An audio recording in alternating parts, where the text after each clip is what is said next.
영국 런던의 한 병원에서 영국인끼리 대화를 나누고 있습니다. 한국이 요즘 의료 강국으로 떠오르고 있어서 추천해드려요. 한국이라고요? 한국은 전쟁 중인 나라잖아요. 병원에 치료받을 자리라도 있을까요? 한국 의료 시스템에 대해서 단단히 오해하고 있는 이 영국인 여성은 우여곡절 끝에 한국 병원에서 진찰을 받게 되는데요. 이 여성이 한국에 간 사연은 무엇일까요? 오늘의 사연 지금 시작합니다. 안녕하세요. 영국에서 23년째 거주 중인 릴리라고 합니다. 저에게는 나이 차이가 19살이 나는 조이라는 여동생이 있는데요. 어린 동생과 한국에서 가장 힘들었지만 정말 소중했던 순간에 대해 들려드리려고 합니다. 영국에는 자식의 연은 하늘이 정해준다는 말이 있는데요. 아마 저의 부모님을 보고 한 말이 아닐까 생각이 들었습니다. 왜냐하면 저를 낳으시고 19년이 지난 후에 우리 집 막둥이자 저의 하나뿐인 동생이 탄생했기 때문입니다. 엄마의 갑작스러운 헛구역질과 탈모 증세로 우리 가족은 엄마가 큰 병이라도 걸린 게 아닐까 걱정이 많았었는데요. 그런데 뜻밖에도 병원에서의 검사 결과는 임신으로 나와서 안도와 놀람이라는 감정을 동시에 겪었던 것 같아요. 사실 어려서는 동생이 있었으면 좋겠다는 생각을 했던 적은 있었지만 막상 19살이 돼서 동생이 생기니 좋은 감정도 있었지만 부모님의 모든 관심이 동생에게 향하면서 처음으로 겪는 부모님의 무관심에 섭섭함과 질투심을 갖기도 했었죠. 하지만 동생 조이의 웃는 얼굴을 보면 그런 감정들은 곧 사라졌습니다. 그렇게 조이는 19년 만에 우리 가족에게 활력을 불어넣어준 천사 같은 존재였죠. 조이가 태어난 이후로 집에는 웃음이 끊이지 않았던 것 같아요. 조이가 3살이 되던 해였어요. 전 바쁘게 대학 생활을 적응하는 동안 부모님은 조이와 함께 떠나는 첫 여행 준비에 바쁘셨죠. 제가 갈 수 없는데도 부모님이 여행을 가신다고 들떠있는 모습을 보니 얼마나 화가 나던지 부모님이 여행을 가는 순간까지 저는 짜증을 많이 냈었는데요. 이게 부모님을 마지막으로 보는 순간일 줄은 전혀 예상하지 못했습니다. 전 여느 날과 똑같이 평범한 하루를 보내고 있었고 그 평범함을 깰 소식이 들렸습니다. 빗길에 미끄러져 전복된 차량의 운전자를 구호 조치하던 부모님이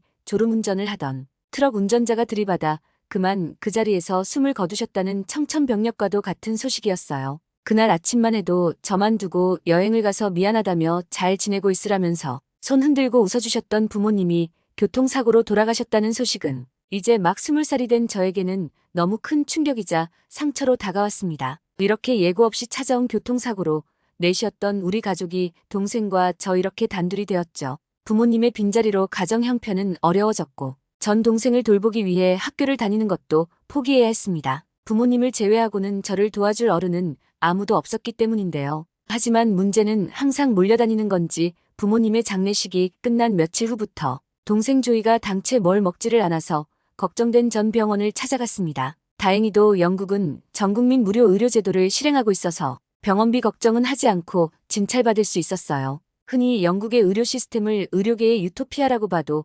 무방하다고 표현하기도 하는데요. 그래서 전 이렇게 무료로 진찰받을 수 있는 영국의 국민이라 다행이라고 생각했습니다. 그러나 막상 진료를 받기 위해 병원을 갔더니 대기 시간만 6시간이 걸리더라고요. 그렇게 오랜 대기 시간 끝에 만난 의사는 동생을 진찰하더니 배가 딱딱해지고 있는 게 장꼬임 증상이 있는 것 같다고 큰 병원으로 가서 다시 검사를 받아보라고 했죠. 그렇게 큰 병원의 응급실을 찾아서 동생의 몸 상태를 설명했지만 의사를 만나는데 또 그렇게 6시간을 기다려야 했습니다. 기다리는 시간이 정말 이렇게 힘들 수가 없었어요. 동생의 배는 점점 부풀어 오르고 오는데 제가 할 수 있는 건 병원에서 기다리는 것 말고는 아무것도 없었기 때문인데요. 다시 그렇게 6시간을 기다린 끝에 만난 의사는 동생의 사진을 보고 한숨을 쉬며 말했어요. 더 지체되면 장에 천공이 생길 수도 있다고 최대한 빨리 수술을 받아야 한다고 했죠. 그런데 이 병원에서는 수술을 하려면 일주일은 기다려야 가능하다고 수술이 가능한 다른 병원으로 이송을 해야 한다고 했죠. 갑작스럽게 급박해진 상황에 저는 정신이 없었는데요. 구급차 사이렌 소리에 정신을 차려보니 어느새 전 동생과 함께 구급차 안에 있었어요. 그제야 전 이렇게 급히 갈 만큼 큰일이었구나 싶어서 불안해서인지 무서워서인지 잘 모르겠지만 가는 내내 우는 동생을 보며 저도 계속 눈물을 흘렸습니다. 그렇게 이동한 병원에 도착하자마자 의사는 수술부터 해야 한다고 했어요. 수술 전 의사는 저에게 수술 동의서를 쓰라고 테이블 위에 종이 한 장을 올려놓더라고요. 만에 하나 일어날 수 있는 상황에 대한 설명과 체크란으로 가득했어요. 마음을 진정시키며 빈칸을 체크하던 제 손이 사망할 수도 있다는 부분에서 멈춰버렸죠. 부모님을 하늘로 보내드린 지 얼마 되지 않았는데 동생까지 이렇게 되니 이 문구가 정말 무섭게 느껴져서 쉽게 체크하기 힘들었는데요. 동생의 수술이 급하다는 의사의 말에 저는 떨리는 손으로 사망할 수 있다고 적혀 있는 빈칸에 체크를 할 수밖에 없었습니다. 조이는 그렇게 오랜 대기 시간 끝에 큰 수술을 받을 수 있게 되었죠. 수술은 무사히 잘 끝났고 동생의 병명은 선천성 무신경 거대 결장이었는데요. 이름만 들어도 보통 병이 아니란 걸 알 수 있었어요. 통상적으로 약 5만 명 중 1명 정도 발생하는 희소 질환으로 항문관과 큰 창자의 연동 운동을 담당하는 신경절이 선천적으로 없으므로 대변이 큰 창자를 통과하지 못한 채 쌓이게 되는데요. 쉽게 말하면 배변이 안 된다는 말이었죠. 그래서 배변을 배출할 수 있도록 장루 즉 대변 배출 통로를 만드는 수술을 한 거였어요. 동생이 어려서 보건 수술은 조금 더 크고 나서 2차로 수술을 하기로 했습니다. 그런데 다음 2차 수술을 받기 위해서는 6개월을 기다려야 한다는 소식에 저는 깜짝 놀랄 수밖에 없었어요. 이 6개월이라는 시간도 제법 빠른 시간이라는 담당자의 말에 저는 경악할 수밖에 없었죠. 자세히 알아보니 영국 전공의들의 급여가 15년간 25%나 삭감이 되면서 영국 의사들이 영국 의료계를 떠나고 있어 발생하고 있는 문제라고 하더라고요. 현재 영국에서 진료를 받기 위해 대기 중인 환자들이 720만 명이나 된다는 소리에 전 영국이 의료 유토피아 국가라서 자랑스러웠던 제 생각은 무너질 수밖에 없었습니다. 하지만 6개월을 기다리는 것 외에 제가 할 수 있는 방법은 딱히 없었어요. 혹시나 해서 주변의 의료 강국 중 하나인 스위스의 의료 시스템을 이용해 볼까 하고 스위스에서 살고 있는 제 친구에게 물어보니 스위스의 한 산부인과에서 진료차 갔다가 상담 중 의사가 피임법만 30분을 넘게 상담을 해줬다고 하더라고요. 영국에서는 이렇게 긴 시간을 할애하는 의사는 없는데 스위스는 이렇게 기꺼이 시간을 내주는 친절한 의사가 있다는 것에 감동을 받은 제 친구는 청구서를 받고 깜짝 놀랐는데요. 청구서에는 한국 돈으로 33만 원이 찍혀 있었기 때문이죠. 3분 정도의 간단한 진료를 하고도 진료비가 10만 원이 넘게 나오는 일이 많아서 스위스 사람들은 어지간하면 병원을 가지 않는다고 하더라고요. 상황이 이렇다 보니 저는 어쩔 수 없이 영국에서 무료 의료 시스템에 기댈 수밖에 없었죠. 그래도 이번에 수술을 받는 병원이 세계 최초로 소아외과를 개설한 영국 런던의 유명 병원에서 받을 수 있게 되어서 기대를 했었는데요. 하지만 제 기대와 달리 수술은 한 번에 끝나지 않았고 총 3차례에 걸쳐 수술이 진행되었어요. 하지만 3차례에 걸친 수술을 했는데도 불구하고 결과까지 참담했는데요. 동생은 수술 후에 대변을 제대로 볼 수 없게 됐을 뿐만 아니라 자가 배변 능력과 변의 기능까지 상실되었어요. 한마디로 하루 종일 변을 흘리는 실금 상태로 악화한 것이죠. 담당 주치의는 이제 더 이상 개선할 방법이 없다며 변실금 치료를 위해 인공 항문을 만드는 수술을 해서 주기적으로 관장을 해주는 것 외에는 방법이 없다고 하더라고요. 제 동생은 아직 살아갈 날이 많은데 인공 장루라니 이건 정말 말도 안 되는 일이었습니다. 의사는 급하게 결정하지 않아도 된다며 일단 퇴원해서 생각해보라고 하더라고요. 토하거나 열이 나거나 가스와 배변 배출이 안 되고 배가 딱딱해지면 즉시 병원으로 오라고 했어요. 이렇게 저와 동생은 떨어질 수 없는 상황까지 온 것인데요. 전 집에서도 할 수 있는 일들을 찾아 집에서 동생을 돌보며 그리고 동생을 치료할 방법을 여기저기 수소문하며 힘든 나날을 보낼 때였습니다. 이가 너무 아파서 참다가 더 이상 못 참을 때가 되어서야 치과를 갔는데요. 치과 의사는 제 입안을 보더니 이렇게 썩을 때까지 병원을 왜 오지 않았냐고 나무라더라고요. 저는 치과를 오려면 하던 일도 하루 쉬어야 하고 동생을 누군가에 맡기고 와야 해서 라고는 차마 말하지 못하고 그냥 귀찮아서라는 말로 대신하였는데요. 그때 제 옆자리에서 웅성거리는 작은 소동이 일어났습니다. 치과 의사가 환자에게 어금니 치료를 어디서 한 거냐고 환자에게 물었는데요. 환자는 한국에서 하고 온 거라고 대답했습니다. 그 말을 듣더니 치과 의사는 갑자기 인턴처럼 보이는 어린 의사들을 3-4명을 불러 모으고 잘 봐더라 오른쪽 어금니는 영국에서는 매우 보기 힘든 환자에게 딱 맞게 제작된 교과서 같은 크라운이다라고 말하며 한국의 의술은 역시 대단하다고 의사들끼리 칭찬을 아끼지 않더라고요. 저는 이때 한국이라는 나라가 의료기술이 발달한 걸 처음 알았습니다. 최근에 방탄소년단, 오징어 게임, 기생충 같은 한국의 대중문화가 세계적으로 인기를 얻고 있다는 것은 알았지만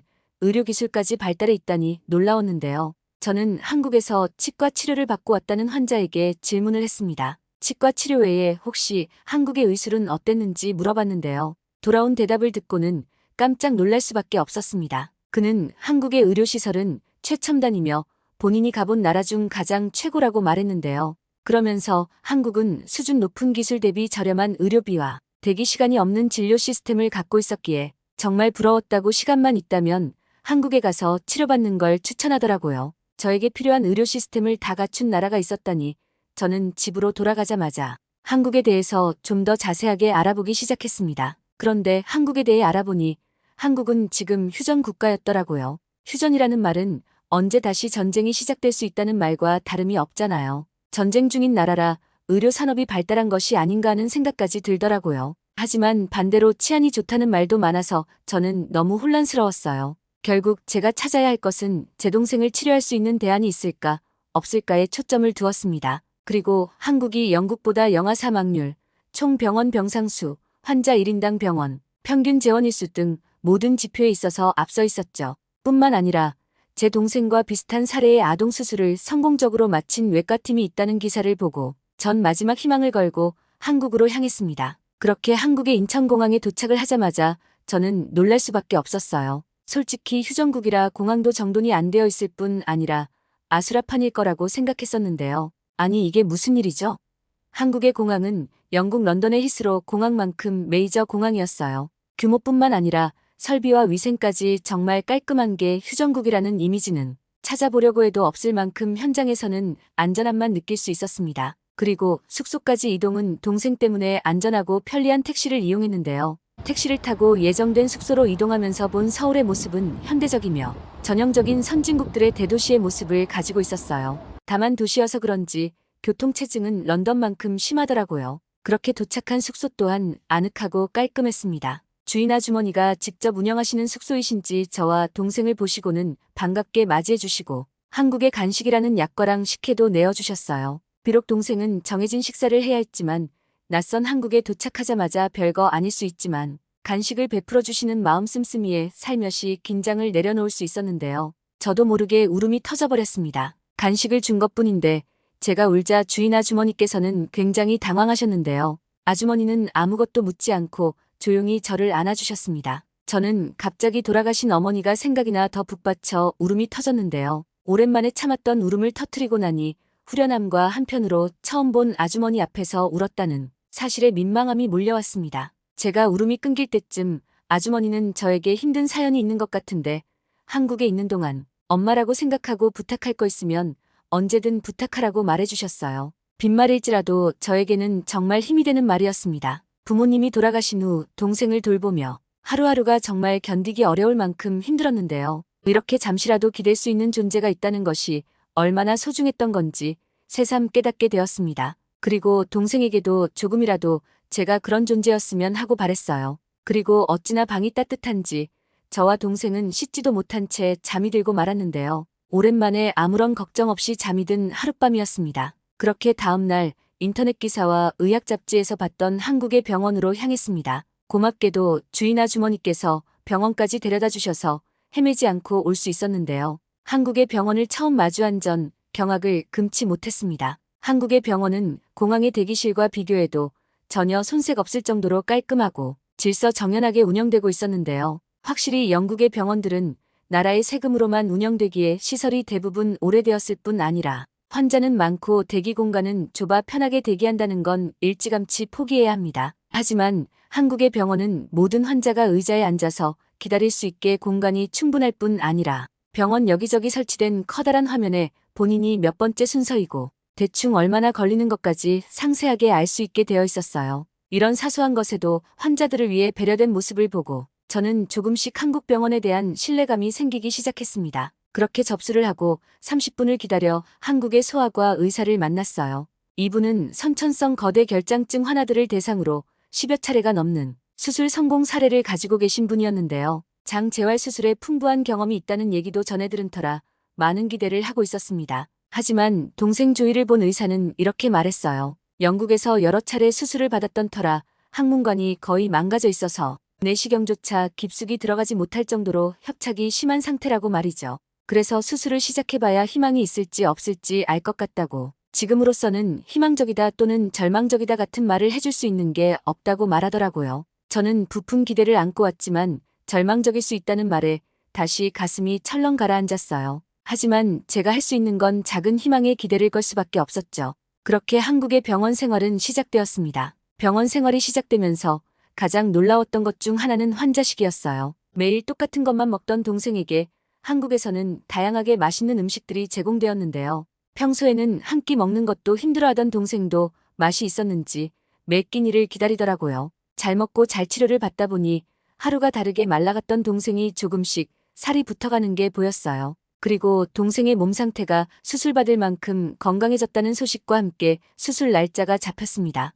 수술은 개복이 아닌 복강경 수술로 결정이 되었어요. 한국 의료진의 자신감이 보였습니다. 그렇게 시작된 수술은 6시간 동안 계속되었죠. 저는 초조하게 수술이 잘 끝나기만을 바랐습니다. 그렇게 수술이 끝나고 담당 의사는 수술 결과에 대해 말해주었는데요. 이번 수술로 인해서 많은 변화가 생겼다고 하더라고요. 영국에서 한 수술로 발생한 혈변과 변실금 등 부작용은 사라졌고 항문 감각을 살려내서 변이를 느낄 수 있게 되었다고요. 이제 조이 스스로 배변을 조절할 수 있게 된 것인데요. 저는 들으면서도 이게 정말 진짜인가 의심이 들었습니다. 세계에서 손꼽히는 영국의 소아청소년과에서도 실패한 동생의 진료가 아시아의 자그마한 나라에서 이렇게 성공할 수 있다니 너무나 놀라웠고 감사했습니다. 이제 평범한 사람처럼 자랄 수 있게 된 동생을 생각하니 가슴이 벅차오르더라고요. 사실 저 혼자 동생 조이를 간병하면서 많이 힘들었고 속으로 부모님을 많이 원망하기도 했는데요. 너무 힘들 때는 두 분 모두 돌아가실 거면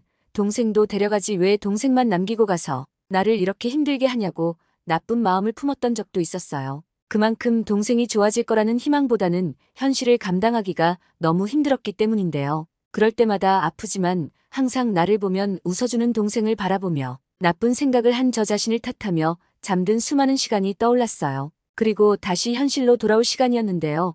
바로 병원비를 수납할 시간이 온 것이죠. 사실 부모님이 돌아가시면서 남겨주신 사망보험금이 있었는데요.